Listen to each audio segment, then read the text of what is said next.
En este recorrido le vamos a mostrar algunas operaciones analíticas que es necesario ir comprendiendo y ejercitando para poder continuar expandiendo nuestra capacidad de describir, analizar e interpretar. Recuerden que en clase mencionamos que este trabajo propone que vayamos abriendo, extendiendo las posibilidades que ya traemos de recorrer textos, ponerlos en diálogo con otros textos y ponernos en diálogo entre nosotros acerca de esos textos. Justamente el primer paso necesario, pero no suficiente, es haber leído en detalle cada texto que asignamos.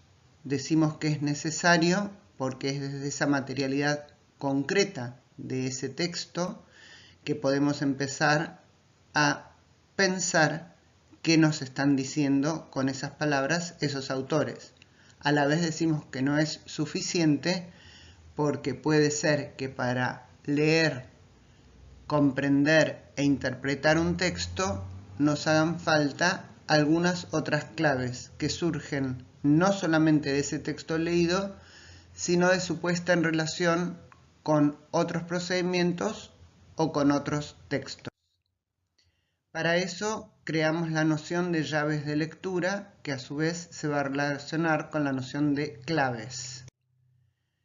Vamos a presentar aquí dos procedimientos, el procedimiento intratextual y el intertextual.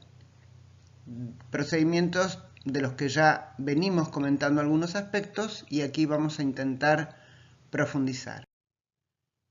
Para pensar en los procedimientos intratextuales y cuáles serían las claves que nos permitirían generar llaves para abrir algo más, algo nuevo, tenemos que considerar a un texto como si fuera un mundo en sí mismo, es decir, un texto en su singularidad.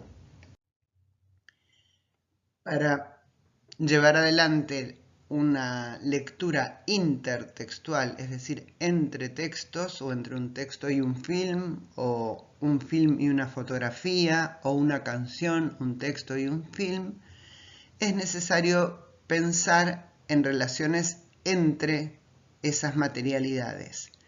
Podría ser que en principio exista uno, dos o más textos que parezca que no tienen nada que ver entre ellos, pero sobre los cuales es posible que nosotros, nosotras, nos propongamos crear relaciones. Esto es lo que vamos también a mostrar en este recorrido. Si pensamos que cada texto en sí mismo es un mundo y decimos que vamos a mirarlo hacia adentro, podríamos pensar en principio en el texto de Fanon que leímos, que es Raza y Cultura, pero más adelante vamos a profundizar en ese mismo sentido en el libro que coordinó Marta Maruco, Haciendo Caminos. Es decir, que vamos a tomar cada uno de esos dos textos de estos autores como un mundo en sí mismo y a la vez en algún punto voy a empezar a mostrar cómo es posible establecer algunas relaciones entre ellos. Decimos que puede haber muchísimas formas de trabajar con la singularidad de cada texto y acá dejamos solamente algunas posibles. Ustedes pueden crear otras. Pensando en el texto en sí mismo, podemos empezar por revisar dónde fue publicado y si es o no una traducción.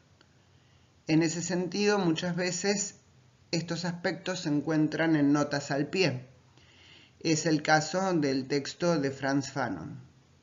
En la primera página se nos hace saber que el texto de Fanon fue una presentación oral en un congreso.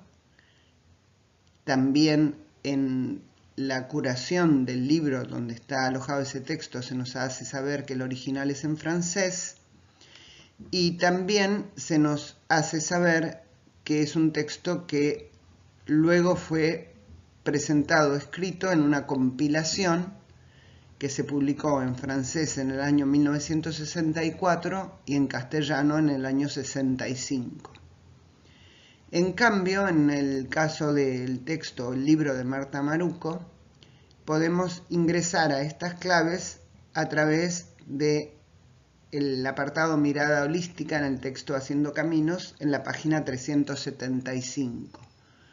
Entonces, estos aspectos como claves son llaves que van abriendo a pensar qué es este texto que tengo ante mí desde el punto de vista de dónde fue publicado, cuándo fue publicado, en qué lengua se escribió. Lo mismo podemos decir acerca de la composición del texto, dónde está alojado ese texto en un conjunto más grande o si es un libro que nos dice el índice acerca del contenido del libro. Estas serían claves, que son llaves, que abren a conocer más acerca de la factura o la hechura original de cada uno de estos textos. También podemos pensar que el vocabulario y el uso de formas retóricas, que son específicas en cada uno de los casos de los dos textos de los que estoy hablando, tomándolos en su singularidad, nos dan claves. Por ejemplo, los autores y autoras hablan con metáforas, con imágenes visuales, realizan provocaciones con sarcasmo, tienen algunas otras formas textuales que puedan dar una indicación de qué tipo de texto tenemos frente a nosotros. Sí, la respuesta es que sí. Lo que tenemos que hacer entonces es recorrer el texto con esta mirada, pensando cuál es el léxico que se usa y en caso de que no lo conozcamos, podemos ir a poner la palabra concreta en el glosario, pero también el uso de las formas de construcción textual que podríamos llamar formas retóricas.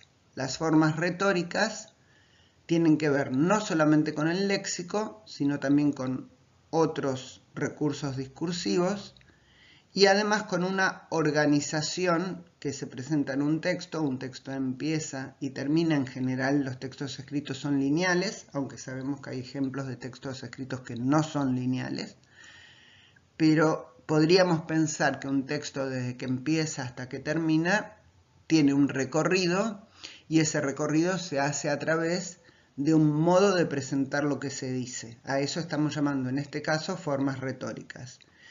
Pero a la vez la forma retórica nos da una clave para pensar en la forma argumental. En el caso del texto de Fanon, la forma argumental es la de realizar una aseveración o afirmación a través de un enunciado corto, que se compone de dos frases al principio, que componen un párrafo, que en su contenido es retomado en el último párrafo del texto, pero modificado, es decir, en la conclusión del texto, Fanon vuelve a afirmar lo que afirma de inicio, pero le agrega algo más. Ese algo más es una proposición. Entonces, el argumento que construye Fanon acerca de la posibilidad de que todas las prácticas culturales sean iguales está alojado a través del texto en varias frases y marcas, pero en la conclusión, cuando nos dice que de ninguna manera el régimen colonial podrá nunca alojar la igualdad de las culturas. Vamos a ver entonces un poquitito más acerca de cómo Fanon presenta el argumento. Empiezo por identificar qué es lo que acabo de decir. Comienza y termina con afirmaciones este texto y se usa el vocabulario del racismo que ya también hemos trabajado a través de la definición de Almeida. Si quiero dar un paso más a partir de esa identificación que hago de la retórica y del argumento, puedo decir que a través del texto Fanon describe procedimientos concretos con los cuales se sistematiza y naturaliza el racismo: destrucción, expropiación, despojo, razzia, asesinato, saqueo. Y a través de estos enunciados, a lo largo del texto, presenta momentos de la antropología, que él describe como el momento donde se pensó que podían existir humanos sin cultura, desde una antropología eurocéntrica y occidental, que dio paso en el tiempo al pensamiento de que tal vez existían humanos, que todos los humanos tenían prácticas culturales, culturas, pero que hay jerarquías, hasta el posicionamiento del relativismo cultural, que también él mismo critica, tiene una posición crítica al respecto de esta última posición, por lo que ya enuncié antes, dado que si el relativismo cultural sigue ejerciéndose en un marco de relaciones coloniales, es imposible que todas las culturas se consideren iguales. Por lo tanto, yo podría producir una interpretación de este tipo y decir que el autor se preocupó por expresar propuestas porque fue una comunicación preparada para desarrollar oralmente y convencer a otros. Es decir, que el género discursivo fue una conferencia, la forma retórica toma trazos de un discurso intelectual, académico, pero también activista, y por lo tanto es de provocación y posicionamiento. Esto que acabo de decir, ustedes lo pueden encontrar concretamente en la escritura de Fanon, buscando frases que den cuenta de esta interpretación que yo estoy haciendo, tal como lo hicimos oralmente.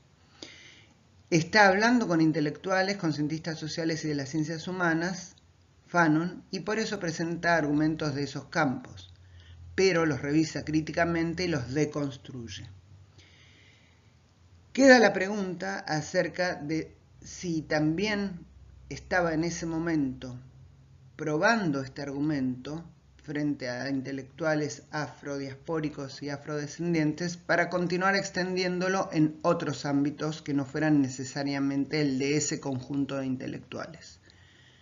Yo me animo a interpretar que sí, que ese discurso también fue probar su argumento en público para continuar extendiéndolo.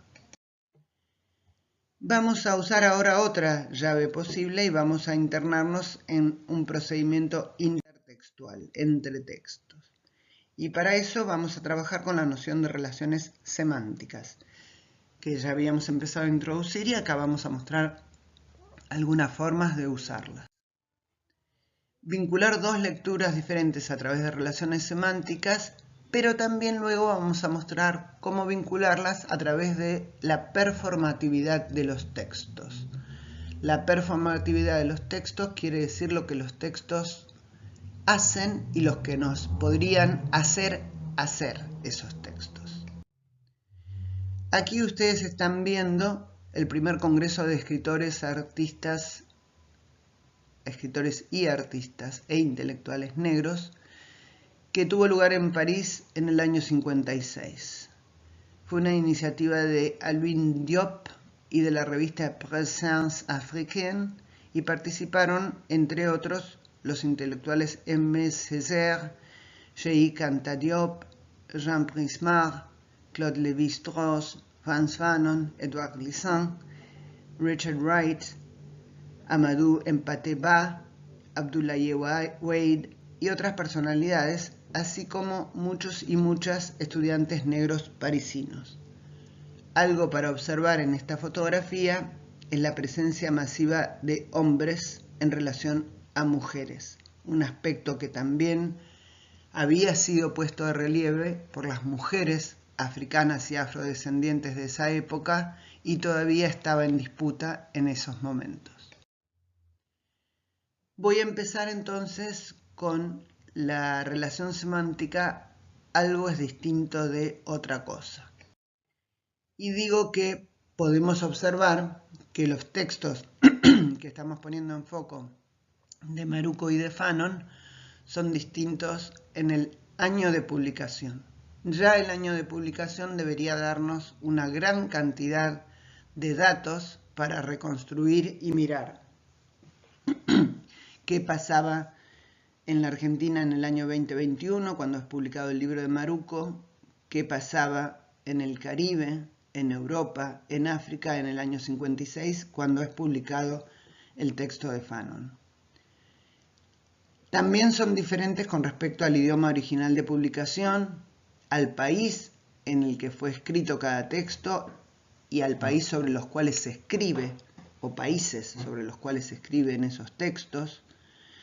También son diferentes las profesiones y labores de quienes escriben. Marta Maruco es docente e investigadora en ciencias de la educación. Frantz Fanon es médico psiquiatra y activista por la liberación de los pueblos africanos. Y también son muy diferentes los géneros textuales.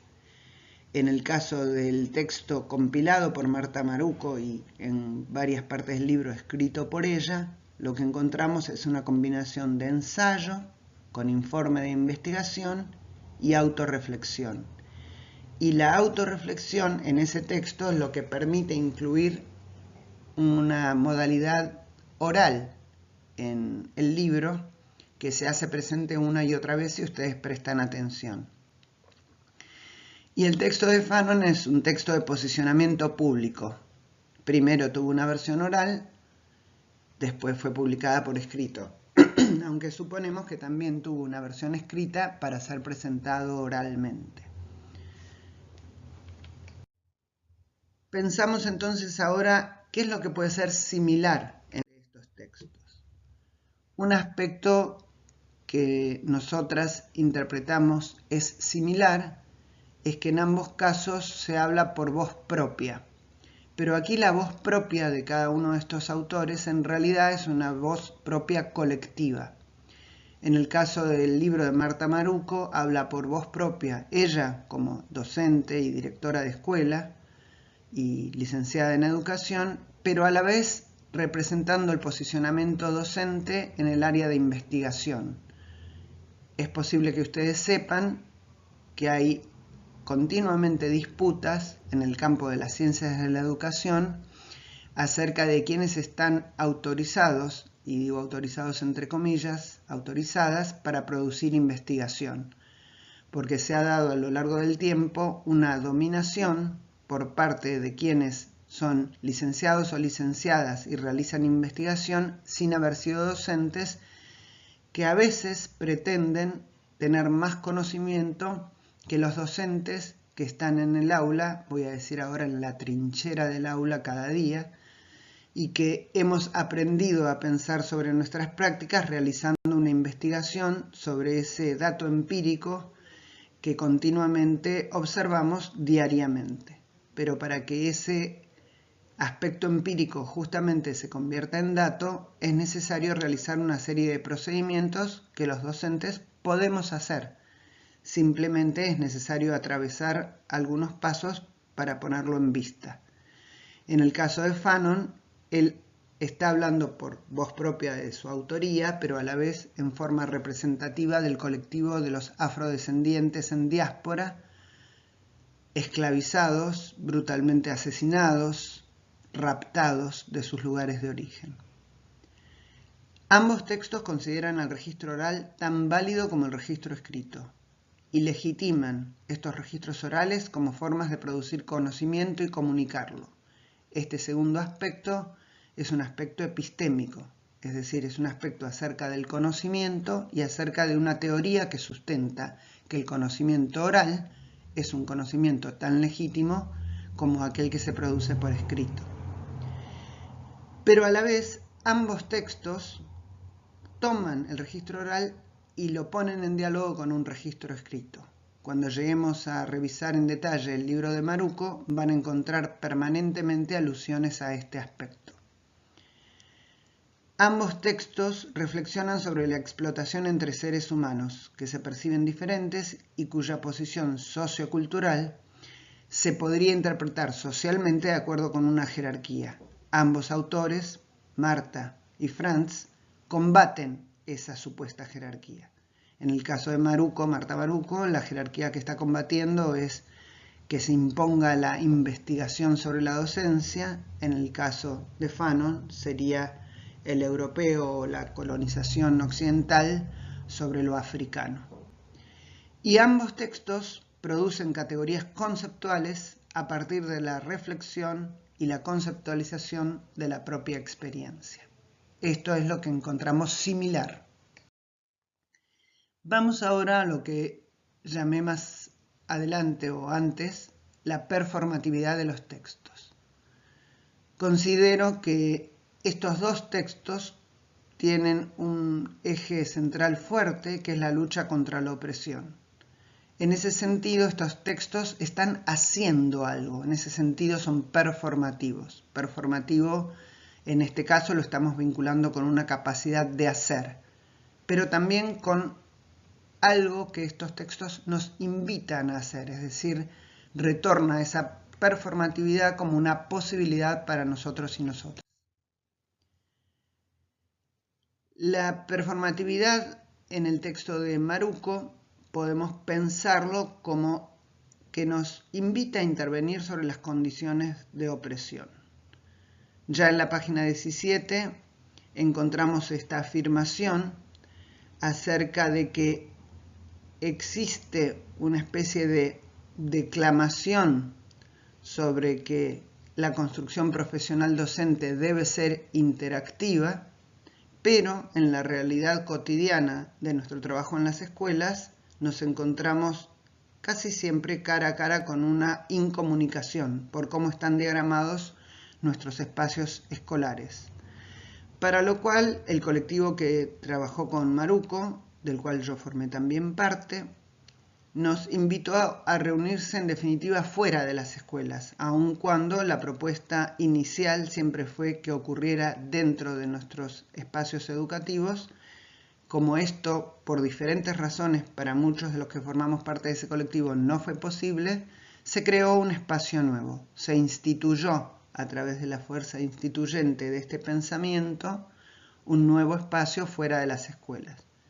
Así, fue posible reunir a docentes de distintas escuelas, en principio porque en la escuela propia no parecía haber tiempo y espacio para interactuar, lo cual desarrolló a lo largo del tiempo una capacidad de interacción tal vez bastante más potente que si solamente los docentes se hubiesen reunido en la escuela. Pero esto queda como pregunta. Esta cuestión de la soledad y la fragmentación lleva a la vez, en el texto de Maruco, a pensar las condiciones de opresión en que nos encontramos los trabajadores docentes en tanto trabajadores, que tiene un aspecto muy difícil, que es que las condiciones de trabajo son sumamente exigentes, arduas, difíciles, pero a la vez tenemos nuestra exclusividad del tiempo con alumnos. Y es en ese punto que en el texto de Maruco se propone, a través de lo que ella escribe y lo que los autores colectivamente fuimos generando, una posibilidad de intervenir. Existe la posibilidad de salir de esa alienación que a los docentes como trabajadores se nos presenta como un hecho, a través de un constante trabajo en lo que otros autores han denominado la institución interna, en este caso nuestra clase, nuestro grupo clase o nuestros grupos clase. Maruco señala que es posible advertir que la incomunicación pedagógica resultante en ese momento que se formó el grupo agudizaba el carácter individual y aislado del trabajo docente, impuesto por políticas educativas que asignan a un solo profesional por aula o materia la responsabilidad de planificar y desarrollar la enseñanza de su grupo, evaluar lo aprendido y decidir sobre la promoción de cada una de sus estudiantes. Maruco identifica este como un aspecto central de cómo está pensado el trabajo docente, institucionalizado, un maestro o maestra por aula. Sin embargo, sabemos que existen distintas condiciones en donde es posible contar con pares dentro del aula, sea porque en un aula hay designados 2 cargos, o sea porque como docentes vamos encontrando las formas de hacer participar a otros docentes u otros con quienes nos ponemos en diálogo dentro de nuestras aulas. Este modo de intervención de otros y otras en nuestro espacio áulico es algo que Maruco propone fuertemente para revertir esa opresión y alienación del docente como trabajador. También podemos fijarnos que en la página 18 ella propone pensar con las categorías de conocimiento declarativo y conocimiento procedimental y con los aspectos en la página 19 vinculados a las relaciones pedagógicas y de poder en el aula. Estas categorías que yo estoy leyendo ahora y que más adelante, cuando lleguemos a la lectura de este libro, ustedes van a poder apreciar y desarrollar, son formas a través de las cuales ella fue identificando, describiendo, analizando e interpretando, generando una interpretación para poder intervenir sobre las condiciones de trabajo. Es decir, ella dice que mucho más frecuentemente como docentes tenemos la posibilidad de declarar un cierto conocimiento, pero que es necesario ponerlo en juego con aquel conocimiento procedimental de procedimientos empírico, concreto, y a partir de esa conjunción, de ese diálogo, inclusive de las tensiones entre ambos tipos de conocimiento, construir un conocimiento nuevo. A partir de entonces deconstruir algo que podría ser una obviedad, aparece unos nuevos conceptos y una forma diferente de ir pensando sobre lo que es conocimiento, quién genera conocimiento y quién está autorizado a generarlo. Lo mismo en relación a las relaciones pedagógicas y de poder en el aula. No me voy a extender en esto último, ya que estuvimos dando varios ejemplos al respecto en clase. También podemos mirar el texto de Fanon desde esta perspectiva. ¿Cuáles son los marcadores en el texto de Fanon, las marcas que hay en ese texto, que nos permiten decir que Fanon, a través de esa escritura y de esa presentación oral, buscó intervenir sobre condiciones de opresión? Como ya mencioné al principio, cuando indiqué algunas singularidades del texto de Fanon, él lo realiza a través de pensar cuáles son las concepciones sobre las culturas humanas y cómo en principio se pensaron las diferencias en claves de jerarquías. Pero él agrega una frase muy fuerte, que es que la antropología cultural puede ser una ciencia que historice, que si bien a lo largo del tiempo los humanos han despedazado y han hecho sangrar algunas culturas unas sobre otras, su propuesta es pensar cuál sería una intervención sobre esas condiciones de opresión informada por la antropología cultural. Recordemos que si bien él fue médico psiquiatra, se formó en conjunto con otros profesionales en la clínica de Saint-Albin, coordinada por Francesc Tosquells, quien impulsó que los trabajadores médicos que estaban en esa clínica y en otras en las que él participó pudieran tener un diálogo intercultural e interprofesional con distintos trabajadores y trabajadoras convocados a ese espacio clínico. Fue así que Fanon se preocupó por pensar su profesión concreta, la de médico psiquiatra, informándose con otras disciplinas, por ejemplo la antropología, para pensar y construir una teoría nueva en ese momento acerca de que tal vez lo que el cuadro nomenclador clásico de la psiquiatría tradicional denominaba enfermedades y para ello tenía un diagnóstico prescriptivo, pudiera ser en todo caso una enfermedad producida por las condiciones de opresión, para lo cual era necesario intervenir. Voy a leer entonces lo siguiente directamente del texto de Fanon. Se ha afirmado en un comienzo la existencia de grupos humanos sin cultura, después de culturas jerarquizadas, finalmente en la noción de relatividad cultural.